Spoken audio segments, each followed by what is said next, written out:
మన దేశంలో ఒక ముఖ్యమంత్రి దేశానికి వ్యతిరేకంగా పనిచేయడం ఎక్కడైనా ఉంది అంటే అది వెస్ట్ బెంగాల్లోనే జరుగుతోంది. ఆఖరికి హిందూయిజం ని వ్యతిరేకించే తమిళనాడు లాంటి రాష్ట్రాల్లో కూడా దేశభక్తి చాలా ఉంటది. కానీ వెస్ట్ బెంగాల్ మాత్రం అది రివర్స్ లో ఉంది. దానికి కారణం మమతా బెనర్జీ. 15 ఏళ్లుగా సీఎం గా ఉన్న మమతా బెనర్జీ డైరెక్ట్ గానే ఒక మీటింగ్ లో మా పార్టీ ఉంది కాబట్టి హిందువులు ఇంకా మిగిలి ఉన్నారు, లేదంటే వేరే మతం వాళ్లకు ఒక్క సెకండ్ చాలు మిమ్మల్ని అంతం చేయడానికి అని ఇండైరెక్ట్ గా కామెంట్ చేసింది. ఇదే కాదు, ఇంకా చాలా సార్లు హిందువులకు వ్యతిరేకంగా ముస్లింలకు ఫేవర్ గా పనిచేస్తూ కామెంట్స్ చేస్తూనే ఉంది. అయితే ఎందుకు మమతా బెనర్జీ హిందువుల మీద అంతలా కక్ష కట్టింది అండ్ ఎందుకు ముస్లింలకు ఫేవర్ గా పనిచేస్తుంది? అసలు బెంగాల్లో ఏం జరుగుతుంది? దీని గురించి మాట్లాడుకుందాం. రీసెంట్ గా ఎలక్షన్ కమిషన్ ఒక స్పెషల్ డ్రైవ్ చేసి బెంగాల్లో దాదాపు 90 లక్షల దొంగ ఓట్లను డిలీట్ చేసింది. సాక్షాత్తు మమతా బెనర్జీ సొంత నియోజకవర్గం భవానీపూర్ నుంచి 47,000 ఓట్లు తీసేశారు. దీంతో మమతా బెనర్జీకి కోపం వచ్చి ఎలక్షన్ కమిషన్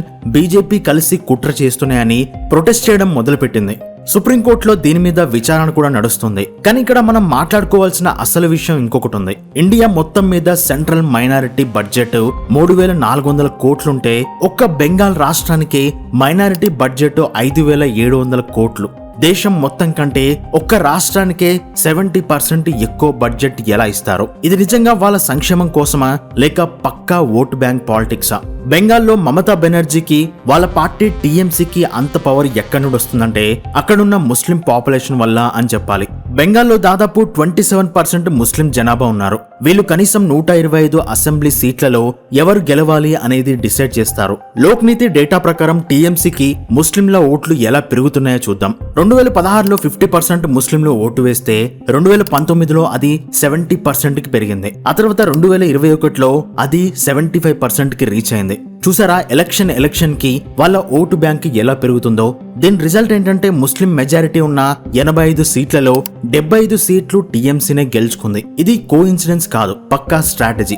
ఏ జిల్లాలో అయితే ముస్లిం పాపులేషన్ ఎక్కువ ఉంటుందో అక్కడ టీఎంసీ ఓట్ షేర్ ఎక్కువ ఉంటుంది, తక్కువ ఉన్న చోట తక్కువ ఉంటుంది. ఇంతలా ఆ ఓట్లు ఏకమవ్వడానికి మమతా బెనర్జీ ఏం చేస్తుంది? ఎందుకంటే ఒక వర్గం ప్రజల్ని వాళ్ళ వైపు తిప్పుకోవాలి అంటే వాళ్ళకి ఏదో ఒకటి ఇవ్వాలి కదా. అయితే మన దేశంలో ఒక్క బెంగాల్ తప్ప ఏ రాష్ట్రం కూడా ఒక వర్గానికి ఇంతలా బెనిఫిట్స్ ఇవ్వదేమో. అవేంటో చూద్దాం. మమతా బెనర్జీ గవర్నమెంట్ లోకి రాగానే మసీదుల్లో ఉండే ఇమాంలకి నెలకు 2,500 రూపాయలు ఇస్తుంది. అలాగే మయూజీన్లకి 1,000 రూపాయల స్టైఫెండ్ ఇస్తామని అనౌన్స్ చేసింది. అంటే రిలీజియన్ లీడర్స్ కి జీతాలు ఇస్తున్నారన్నమాట. కానీ సెప్టెంబర్ 2, 2013లో కలకత్తా హైకోర్టు ఇది రాజ్యాంగ విరుద్ధం అని చెప్పి కొట్టేసింది. ఒక మతం పేరు చెప్పి డబ్బులు ఇవ్వడం సెక్యులరిజం కి వ్యతిరేకమని కోర్టు చెప్పింది. కానీ అప్పటికే మైనారిటీలకు ఒక మెసేజ్ వెళ్ళిపోయింది, మమతా బెనర్జీ మన కోసమే చేస్తుంది అని. ఇక్కడ ఇంకొక ఇంట్రెస్టింగ్ మ్యాటర్ ఏంటంటే బెంగాల్లో కంటే మన తెలంగాణలో ఇమాంలకు 5,000 రూపాయల స్టైఫెండ్ ఇస్తున్నారు. అది కూడా వక్ఫ్ బోర్డు ద్వారా వాళ్ళకి చేరేలా చేస్తుంది. అండ్ నెక్స్ట్, అసలు ఈ దేశంలో రిజర్వేషన్స్ ఎందుకున్నాయి అని అందరికీ తెలుసు. కేవలం హిందూ మతంలో ఉన్న కుల వ్యవస్థ వల్ల చాలా కులాలకు వందల సంవత్సరాల నుండి చదువుకునే హక్కు లేదు. దానివల్ల వాళ్ళు సమాజంతో కలవకుండా పోయారు. అందుకే వాళ్ళకి చదువుతో పాటు ఉద్యోగాలు ఇస్తూ వాళ్ళని సొసైటీలో అందరితో సమానంగా మార్చడానికి చేస్తున్న ప్రయత్నమే ఈ రిజర్వేషన్ అని అందరికీ తెలుసు. కానీ మతాల ఆధారంగా రిజర్వేషన్ ఇవ్వకూడదు, ఎందుకంటే ముస్లింల మీద ఎలాంటి వివక్ష ఉండదు.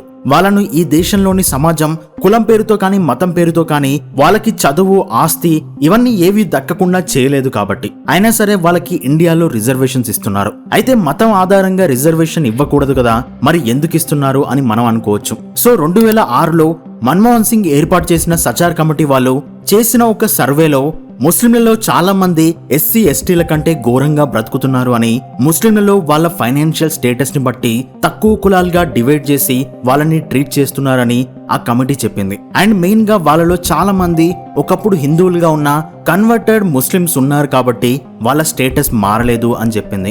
అందుకే రాజ్యాంగం ప్రకారం ఏ మతంలోనైనా సరే వెనుకబడిన వర్గం వాళ్ళు ఉంటే మెయిన్ గా చదువు రాకుండా సోషల్ గా దూరంగా ఉన్న వాళ్లకు రిజర్వేషన్ ఇవ్వచ్చు అని ఉంది. దాని ప్రకారం ముస్లింలకు సపరేట్ గా రిజర్వేషన్ కోటా లేకపోయినా సరే వాళ్ళని ఓబీసీలో కలుపుతారు. అయితే మన దేశంలో ఎక్కువ పర్సెంటేజ్ రిజర్వేషన్ 27% ఉన్నది ఓబీసీ వాళ్ళకి మాత్రమే. అంటే ఎస్సీ ఎస్టీల కంటే ఎక్కువ రిజర్వేషన్ ఉంది. ఎందుకంటే ఓబీసీలలో వెనుకబాటుతనం ఎక్కువగా ఉంది, వాళ్ళ జనాభా కూడా ఎక్కువగా ఉంది కాబట్టి.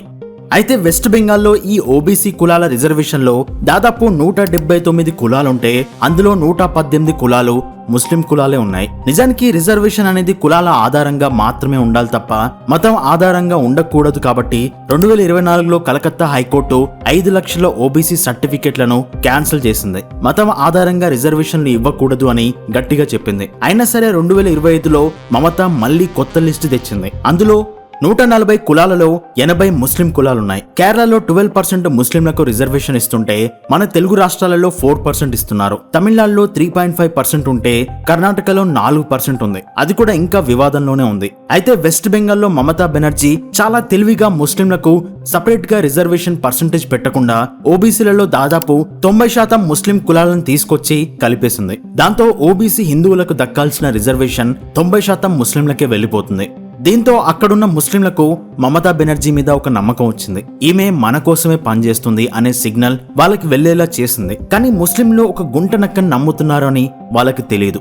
దాని గురించి కూడా తర్వాత చెప్తాను. అండ్ నెక్స్ట్ 2026-27 బడ్జెట్ లో మైనారిటీ అండ్ మదర్సా ఎడ్యుకేషన్స్ కోసం ఏకంగా 5,700 కోట్లు కేటాయించారు. 2011లో టీఎంసీ పవర్ లోకి రాకముందు ఇది కేవలం 470 కోట్లు మాత్రమే ఉండేది. అంటే ఏకంగా 10 రెట్లు పెంచింది. దీది ఒక మీటింగ్ లో ఓపెన్ గానే చెప్పారు, బీజేపీకి హెల్ప్ చేయకండి, ఒకవేళ చేస్తే అల్లా కూడా మిమ్మల్ని క్షమించాడు, నేను కూడా క్షమించను అని భయపెట్టారు. ఐక్యశ్రీ స్కాలర్షిప్ ద్వారా 16 లక్షల మందికి స్కాలర్షిప్ ఇచ్చారు. మైనారిటీల కోసం 605 హాస్టల్స్, మదర్సాలలో 600 స్మార్ట్ రూమ్స్ కడుతున్నారు. కేవలం స్కీమ్స్ ఇస్తే పార్టీ అంత స్ట్రాంగ్ అవ్వదు. ముస్లిం ఓట్ల ఏకీకరణ, స్కీమ్స్, గ్రౌండ్ లెవెల్లో భయపెట్టడం, ఇవన్నీ కలిస్తేనే ఎలక్టోరల్ డామినెన్స్ వస్తుంది. బెంగాల్లో జరుగుతున్నది ఇదే. ఇన్ని స్కీమ్స్, ఇంత బడ్జెట్ చూస్తుంటే ముస్లింలు చాలా డెవలప్ అయి ఉంటారు అని అనిపిస్తుంది. కానీ డేటా ఏం చెప్తుందో చూద్దాం. బెంగాల్లో 27% ముస్లింల పాపులేషన్ ఉంటే హయ్యర్ ఎడ్యుకేషన్ లో వాళ్ళ శాతం కేవలం 12%. జాదవ్పూర్ యూనివర్సిటీలో 8,300 మంది స్టూడెంట్స్ ఉంటే అందులో ముస్లింలు కేవలం 50 మంది, అంటే 6%. ఐఐటి ఖరగ్పూర్ లో 0, ప్రెసిడెన్సీ యూనివర్సిటీలో 0. మరి ఆ 5,700 కోట్లు ఎక్కడికి పోయినట్టు? బెంగాల్లో ముస్లింలు 1.54% మాత్రమే గవర్నమెంట్ సెక్టార్ లో పనిచేస్తున్నారు. అంటే అక్కడ ముస్లింలు కనీసం గవర్నమెంట్ జాబ్ కూడా తెచ్చుకోలేకపోతున్నారు. బెంగాల్ ముస్లింలో ప్రైవేట్, గవర్నమెంట్ కలిపి రెగ్యులర్ గా శాలరీ వచ్చి జాబ్స్ లో ఉన్నవారు కేవలం 13% మాత్రమే. కానీ నేషనల్ యావరేజ్ చూస్తే 22% ఉంది. అంటే ఇండియాలో ఉన్న మిగతా ముస్లింల కంటే బెంగాల్ ముస్లింలు చాలా వెనుకబడి ఉన్నారు. ఇప్పటికీ 34% మంది బెంగాల్ ముస్లింలు రోజువారీ కూలీలుగా ఉన్నారు. రెస్పాన్సిబుల్ డేటా ప్రకారం రూరల్ బెంగాల్లో 80% ముస్లిం కుటుంబాలు నెలకు 5,000 కంటే తక్కువే సంపాదిస్తున్నారు. 38% మంది 2,500 కంటే తక్కువే సంపాదిస్తున్నారు. కేవలం 3.4% మాత్రమే 15,000 కంటే ఎక్కువ సంపాదిస్తున్నారు. అయితే మీరు అడగొచ్చు, బ్రో ఈ రోజుల్లో అంత తక్కువ ఎవరు సంపాదిస్తున్నారు? కూలి చేసుకున్న వాళ్ళకు కూడా రోజుకు 5 నుండి 700 వస్తున్నాయని మీరు అడగొచ్చు. కానీ ఇది నేను చెప్తున్నది కాదు. బెంగాల్ కి చెందిన ఆర్థిక శాస్త్రవేత్త, ఎకనామిక్స్ లో నోబెల్ ప్రైజ్ గెలుచుకున్న అమర్త్య సేన్ అనే ఇండియన్ ఎకానమిస్ట్ ఇచ్చిన రిపోర్ట్ లో ఉంది. అంటే వెస్ట్ బెంగాల్లో ముస్లింలు ఎంత వెనుకబడి ఉన్నారో అర్థం చేసుకోండి. అయితే మమతా బెనర్జీ ముస్లింలకు ఇంత చేసినా సరే వాళ్ళు డెవలప్ అవ్వట్లేదు కదా. మరి కనీసం వాళ్ళు పొలిటికల్ గా అయినా డెవలప్ అయ్యారా? అంటే ఎమ్మెల్యేగా గానీ, ఎంపీగా గానీ గెలిచి వాళ్ళ కోసం ఏమైనా చేస్తున్నారా? ఎందుకంటే మమతా బెనర్జీ వాళ్ళకే సపోర్ట్ ఇస్తుంది కదా. సో ఒకసారి చూద్దాం. 2024 లోక్సభ ఎలక్షన్స్ లో 42 సీట్లుంటే మమతా ముస్లింలకు ఇచ్చింది కేవలం 6 సీట్లు మాత్రమే. ఇప్పుడు 2026లో జరుగుతున్న ఎలక్షన్స్ లో 294 సీట్లుంటే అందులో కేవలం 47 సీట్లు మాత్రమే ముస్లింలకు ఇచ్చింది. కానీ అసలు అధికారంలో లేని కాంగ్రెస్ పార్టీ మాత్రం 63 మంది ముస్లింలకు సీట్లు ఇచ్చింది. దీన్ని బట్టి మనకేం అర్థం అవుతుంది? ఇదంతా ముస్లింల ఓట్ల కోసం చేస్తుంది తప్ప వాళ్ళని డెవలప్ చేయడం కోసం కాదు. అయినా సరే ముస్లింలను ఎలా కంట్రోల్ చేస్తుంది అంటే వాళ్ళను రెచ్చగొట్టి ఇదంతా చేస్తుంది. ఎగ్జాంపుల్ కి టార్గెటింగ్ హిందూ ఫెస్టివల్స్. 2016-17లో మొహరం వస్తుందని చెప్పి దుర్గామాత నిమజ్జనం మీద రెస్ట్రిక్షన్ పెట్టారు. హైకోర్టు ఈ రెస్ట్రిక్షన్ ని 2 సార్లు కొట్టేసింది. మెజారిటీ హిందువుల హక్కులను కాలరాసి మైనారిటీలను సంతృప్తి పరిచేలా గవర్నమెంట్ ప్రవర్తిస్తోంది అని కోర్టు గట్టిగా చెప్పింది. ఇదొక్కటే కాదు, కంగ్లా పహారీ అనే విలేజ్ లో 300 హిందూ కుటుంబాలుంటే కేవలం 25 ముస్లిం కుటుంబాలుంటాయి. ఆ 25 కుటుంబాలు అబ్జెక్షన్ చెప్పారని అడ్మినిస్ట్రేషన్ ఏకంగా 2015 నుండి 2017 వరకు 3 ఏళ్ల పాటు హిందూ పండుగలు చేసుకోకూడదని ఆపేసింది. ఏప్రిల్ 2025లో జాదవ్పూర్ యూనివర్సిటీలో రామనవమి చేసుకోవడానికి పర్మిషన్ ని క్యాన్సిల్ చేశారు. పద్మశ్రీ అవార్డు గ్రహీత కాజీ మాజూమ్ అఖ్తర్ దీని మీద మాట్లాడుతూ క్యాంపస్ లో ఇఫ్తార్ పార్టీ చేసుకోగలిగినప్పుడు రామనవమి ఎందుకు చేసుకోకూడదు అని గట్టిగా అడిగారు. సెప్టెంబర్ 2025లో మమతా పార్టీ ఎమ్మెల్యే మదన్ మిత్రా ఏకంగా దుర్గా పూజ మండపంలో Kaaba in my heart Medina in my eyes అనే ఇస్లామిక్ పాట పాడారు. అక్కడే ఉన్న మమతా బెనర్జీ దానికి చప్పట్లు కొట్టింది. ఈ ఇన్సిడెంట్స్ అన్ని చూస్తుంటే ఒక ప్యాటర్న్ అర్థమవుతుంది. హిందూ పండుగలని రిస్ట్రిక్ట్ చేయడం, మైనారిటీలను బుజ్జగించడం ఇదే బెంగాల్లో జరుగుతుంది. ఎలక్షన్ కమిషన్ ఢిల్లీ చేసిన ఆ 90 లక్షల ఓట్లతో తన ఓటు బ్యాంక్ కూడా దెబ్బతింటుందని మమతా బెనర్జీకి తెలుసు. అందుకే బీజేపీకి వ్యతిరేకంగా కామెంట్స్ చేస్తూ ఆఖరికి ముస్లింలను కూడా బెదిరించే స్థాయికి వెళ్లిపోయింది. దీనిలో అత్యంత బాధాకరమైన ఐరనీ ఏంటంటే ఈ పొలిటికల్ గేమ్ లో హిందువులు ముస్లింలు ఇద్దరు కొట్టుకు చేస్తున్నారు. కానీ చివరికి రియాలిటీలో ఇద్దరికి దక్కేది శూన్యం.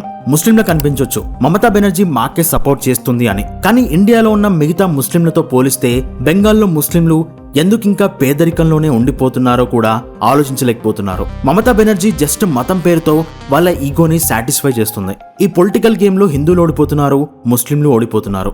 గెలిచేది కేవలం రాజకీయ నాయకులు మాత్రమే. పవర్ కోసం ఒక నాయకుడు ఎంతకైనా తెగిస్తాడు అనేది మళ్ళీ ప్రూవ్ అయింది. సో ఇది బెంగాల్ పాలిటిక్స్ వెనుక ఉన్న డార్క్ రియాలిటీ.